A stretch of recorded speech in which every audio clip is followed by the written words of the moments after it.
Tick tick वाजते डोक्यात, धडधड वाढते ठोक्यात. व्हॅलेंटाईन विथ सई आमच्या विशेष कार्यक्रमामध्ये पुन्हा एकदा सगळ्यांचं स्वागत. सई आपल्याबरोबर आहे. सईच्या फ्युचर प्रोजेक्टविषयी जाणून घेऊया. सई, सध्या 2 फिल्म्स मला वाटते तुझ्या येतात.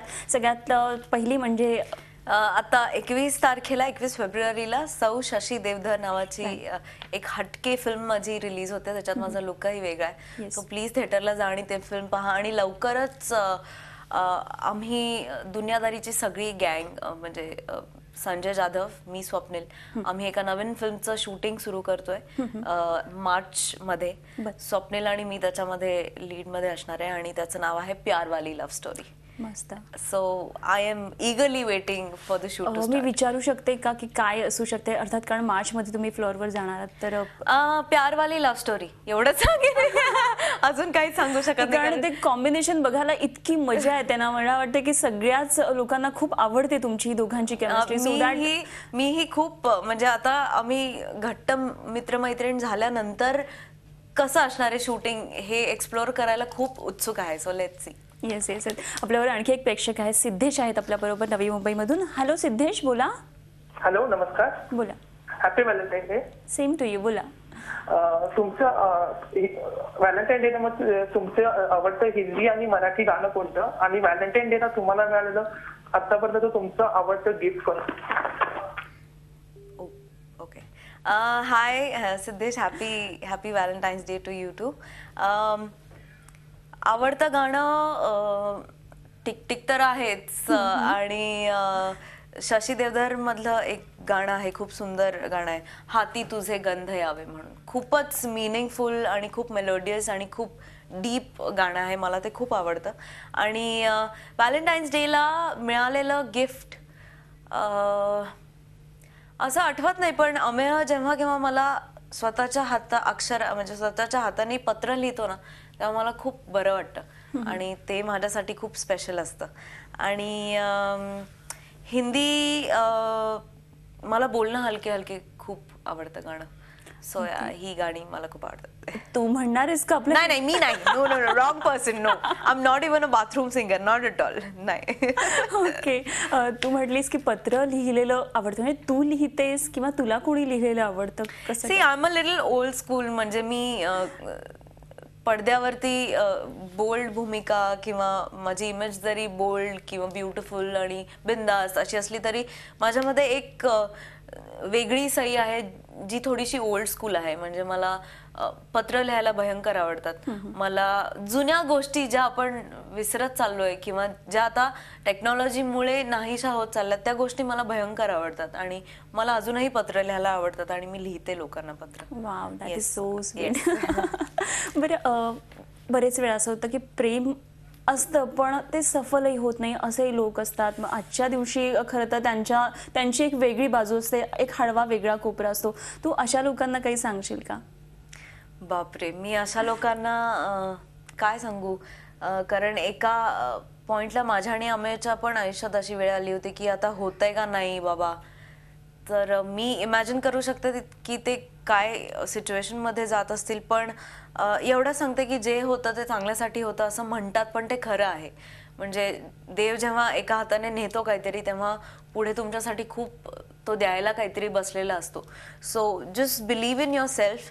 तुम्ही तुमच्या गुडनेसमध्ये आणि तुम्ही तुमच्या प्रेझेंटवरती म्हणजे वर्तमान काळावर पूर्ण विश्वास ठेवला तर I think everything will be fine. कारण आपण बघतो ना बरेच वेळा अशा घटना घडतात की बाबा प्रेमाच्या याच्यातून आत्महत्या म्हणा किंवा काहीतरी वेगळ्या मनोअवस्थेत जातात. म्हणून मला असं वाटतं की जिथून अशा घटना घडतात तिथे प्रेमच असतं का हा प्रश्न माझ्यासाठी मला खूप पडतो. कारण प्रेम हे निस्वार्थी असतं.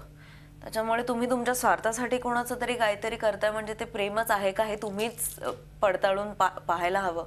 आणि प्रेम म्हणजे दुसऱ्याला त्रास देणे किंवा तुम्ही ज्याच्यावर प्रेम केलं, जिच्यावर प्रेम केलं तिला त्रास होईल असं काहीतरी करणे, हे डेफिनेशन प्रेमाचं नाही असं मला वाटतं. आणि सो प्रेमाची डेफिनेशन नक्की काय आहे हे सगळ्यांनी आपापल्यांनी आपण एकदा चेक करून बघायला पाहिजे. खरे अगदीच. आणखी एक प्रेक्षक आहेत आपल्याबरोबर, आपण त्यांचा फोन घेऊया. भिवंडीवरून आहेत आपले पुढचे प्रेक्षक नाजुका. नमस्कार, विचारा प्रश्न. म्हणजे तो फर्स्ट इज हॅलो. हॅलो. हाय. तू पहिल्यांदा कोणाला रोमॅन्स करायला पकडलंय? ओ माय गॉड, मी कोणाला पकडलंय ऑन स्क्रीन का off screen? No, off screen. Oh my God, oh that's a really good question. पहिल्यांदा असं मला माहित नाही, पण सुरू आता म्हणजे रिसेंटली. रिसेंटली नाही, रिसेंटली नाही, कारण आता माझं लग्न झाल्यापासून सगळे लग्न झालेलेच लोक माझ्या आजूबाजूला असतात. सो त्यांचं रोमॅन्स करणं इज रुटीन, त्याच्यामुळे असं पकडलंय असं कधी नाही झालंय recently. Okay Najuka. Thank you. Thank you, Najuka. प्रश्न लोकांचे. प्रेमाचं तू मघाशी म्हटलीस की बरेच वेळा आपण बघतो की प्रेमामध्ये एक पॉझिटिव्हनेस असतो, तर प्रेमासाठी काय गोष्टी आवश्यक आहेत असं तुला वाटतं? एक खूप चांगलं प्रेम, एक आयडियल प्रेम म्हणजे काय तुझ्यामध्ये? प्रेमासाठी काय गोष्टी रिक्वायर्ड आहेत हे मला माहिती आहे, पण रिलेशनशिपसाठी मी सांगू शकेन की मी हे सांगणार नाही की तुम्ही पॉझिटिव्ह राहू नका, कारण मी स्वतः माझ्या बाबतीत खूप पॉझिटिव्ह आहे आणि त्याला ते माहिती आहे. म्हणजे माझ्या सांगण्यात मी मनात काही ठेवत नाही, मी पटकन बोलून टाकते. सो आय थिंक मला ही माझी क्वालिटी वाटते की जे काही आहे ते पटकन बोलून टाकणं, म्हणजे तुमच्याही भावनांचा निचरा होतो आणि समोरच्यालाही एकदाच हर्ट होईल, पण त्याला ते कमी वेळात खूप जास्त काम करतो आपण, की प्रॉब्लेम कमी वेळात खूप लवकर सॉल्व्ह होतो. आणि कॅल्क्युलेटेड प्रेम कधी कोणावर करू नये कोणीच, असं मला वाटतं. किंवा कॅल्क्युलेटेड म्हणजे तुला फायदा तोटा ह्याचा विचार करून, किंवा मग त्यांनी मला गिफ्ट दिलं मग मी पण त्याला गिफ्ट द्यायला पाहिजे, अशा ज्या किडिश कॉन्सेप्ट असतात त्या न बाळगता निस्वार्थी आणि खूप जास्त आणि समोरच्याला गुदमरून टाकावं एवढं प्रेम करावं एकमेकांनी, सगळ्यांनीच एकमेकांना. मस्त. आपल्यावर पुढचे प्रेक्षक आहेत, संकेत आहेत अकलूजवरून. Hello Sanket. Hi Sai ma'am. Hello Sanket, happy Valentine's day. Happy Valentine day. माझा प्रश्न असा होता, दुनियादारीवर सेटवर काय धमाल उडवली तुम्ही? अरे बापरे, हे सांगायला पूर्ण दिवस जाईल संकेत, पण आम्ही खूप मजा केली. म्हणजे खूप खूप धमाल केली आम्ही. प्रत्येकाला दंड ठेवला होता, ज्याचा फोन वाजेल त्याला 10 रुपये दंड, वाद घातला की 50 रुपये, अजून वाद घातला की 100 रुपये. आणि 7-8 दिवसानंतर ना म्हणजे सगळ्यांना रुटीनची सवय झाल्यामुळे कोणाचेच फोन वाजेनात, कोणीच कचरा करेना. मग फोन एकेकांचे गायब व्हायला लागले. जे आम्ही फोन गायब करून त्यांच्याकडून पैसे उकळायला लागलो. सो हे शूटिंगच्या शेवटच्या दिवसापर्यंत सुरू होतं, पण त्याचा वापर आम्ही शूटिंगच्या प्रत्येक डिपार्टमेंटच्या हेड्सना किंवा प्रत्येक डिपार्टमेंटच्या एखादा एक पॉप्युलर माणूस प्रत्येक डिपार्टमेंटमध्ये असतो, सो अशा माणसाला आम्ही फेलिसिटेट केलं, त्यांना काहीतरी छोटीशी गिफ्ट देऊन. आणि हा अवॉर्ड सेरेमनी आमच्या सगळ्यांच्याच लक्षात आहे आणि तो त्यांच्याही लक्षात राहावा हा आमचा हेतू होता. सो पण ही प्रोसेस जी होती ती फारच धमाल होती. म्हणजे काय धमाल केली हे मी शब्दात सांगूच नाही. आणि असं जेव्हा ऑफस्क्रीन काही धमाल असते ना, ती ऑनस्क्रीन बरोबर त्याचं सगळं दिसतं आणि ते खरंच बघितलं सगळ्यांनी. टिक वाजते डोक्यात, धडधड वाढते ठोक्यात. व्हॅलेंटाईन विथ सई आमच्या विशेष कार्यक्रमामध्ये पुन्हा एकदा सगळ्यांचं स्वागत. आणि सई बरोबर आपण गप्पा मारतोय, त्याचबरोबर प्रेक्षकांचे सुद्धा फोन येत आहेत. जाऊया आपल्या पुढच्या प्रेक्षकांकडे. सांगलीवरून आपल्या बरोबर आहे संभाजी. नमस्कार संभाजी. हॅलो संभाजी. ठीक आहे, संभाजी यांच्याबरोबर आपला फोन ड्रॉप झालेला आहे. आपण डिस्कशन थोडंसं करूया. फिल्म इंडस्ट्रीमध्ये तुझे स्वप्नीलची मैत्री तर आम्ही बघितलीच आणि तुम्ही सांगितली तुमची सगळी केमिस्ट्री, पण त्या व्यतिरिक्त आणखी तुझे काही फ्रेंड्स असतील तर खूप तुमचं बिझी सगळं शेड्यूल असतं, तर तुम्ही कशी काय सगळं मॅनेज कसं करता, कशी जपता तुम्ही मैत्री तुमची? आय थिंक मैत्री जपण्याची गरज नसते, पण आम्ही भेटलो की खूप खूप प्रेमाने, खूप आदराने आणि खूप मोकळेपणाने भेटतो, जे आम्ही फ्रेंड्स आहोत सगळे. आणि म्हणजे मैत्री असली की तुम्हाला 15 दिवसातून एकदा भेटल्याशिवाय चैन पडतच नाही. सो ते आपसूक तुमचे प्लॅन्स होतात आणि तुम्ही म्हणजे you make sure that you meet. असं होतं. Right. पण ऑफकोर्स माझे खूप मित्र आहेत इंडस्ट्रीमध्ये, खूप जुने आहेत, काही आत्ता झालेत. पण मैत्री सारखी म्हणजे प्रेमाच्या खालोखाल म्हणजे प्रेम सुद्धा मैत्रीचाच एक दुसरा फॉर्म आहे असं म्हणायला हरकत नाही. आणि माझे खूप मित्रमैत्रिणी आहेत आणि मला ते खूप आवडतात. आपल्यावर पुढचे प्रेक्षक आहेत संभाजी, ज्यांचा कॉन्टॅक्ट आपल्यावर तुटला होता. नमस्कार संभाजी. हा नमस्कार मॅडम. नमस्ते, हॅपी व्हॅलेंटाईन्स डे. नमस्कार मला मॅडम ना. बोला बोला. हॅलो. हा ताईंना माझा संभाजी हराळे, माझं गाव तुंग येथून मी बोलतोय. माझा तुम्हाला नमस्कार. नमस्कार, बोला. ताई, व्हॅलेंटाईन डे याचा अर्थ विचारायचा होता, परंतु माझी पत्नी सांगली या गावची आहे, भारती. यांना मी फुल समजावून घेतलं तरी त्या नाही मला समजावून घेत नाही. त्याबद्दल मला सल्ला फक्त त्यांना सांगायचं. माझ्या पत्नीकडेच फोन देतो मॅडम. हॅलो. हॅलो. नमस्ते. हा मी पण सांगलीचीच आहे. ती तुमचं टीव्हीवर सारखं बघते नाही, पण ते माहित झालं तुम्ही सांगलीच असताय. बोला. तुमच्या नवऱ्याची तक्रार आहे की तुम्ही त्यांना समजून घेत नाही, पण आय एम शुअर तुमची पण एक वेगळी बाजू असणार आहे. मला सांगाल का? हॅलो. नमस्कार मॅडम. नमस्ते. हॅलो. बोला संभाजी, बोला. बोला बोला. हा मला व्हॅलेंटाईन डेचा अर्थ पाहिजे. सेंट व्हॅलेंटाईन अशी काहीतरी कनेक्टेड आहे. मला आता लॉजिक किंवा हा दिवस का मनवला गेला हे मी विसरले. मला माहित होतं, पण आपण बोली भाषेत बोलतो तसं मी सांगते की सर्वसाधारण काय अर्थ असू शकेल. एक दिवस जेव्हा आपण प्रेम साजरं करतो. So the day should be full of love, your life should be full of love, your actions should be full of love.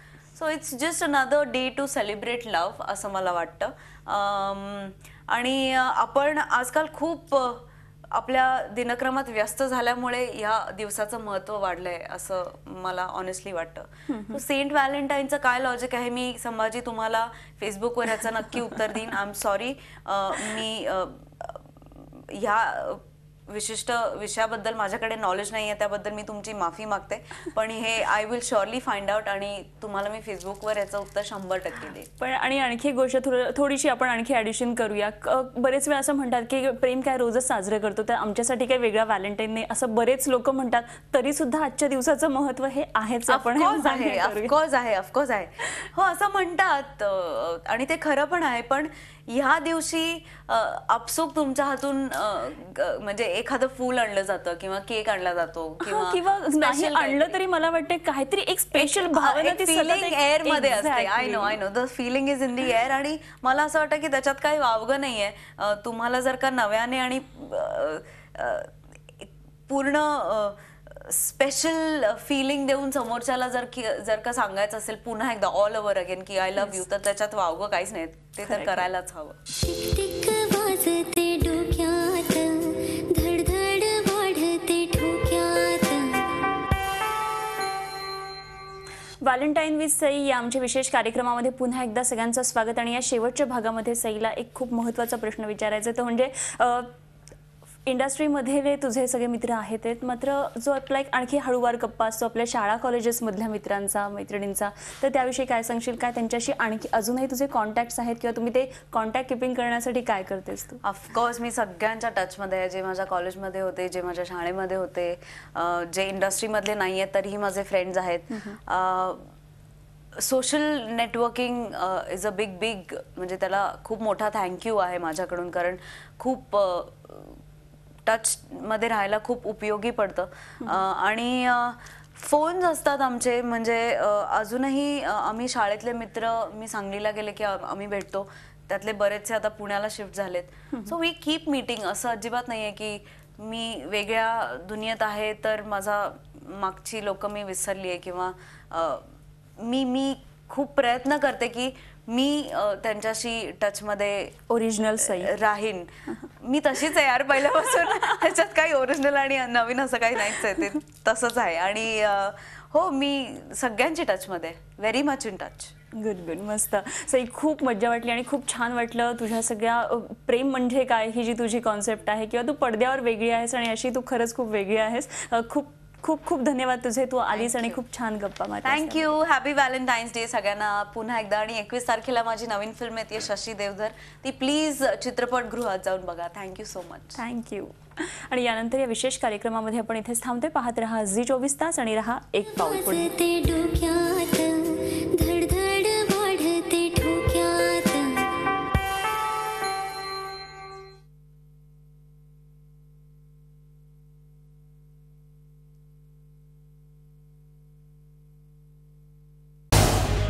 Zee 24 तास रहा एक पाऊल पुढे.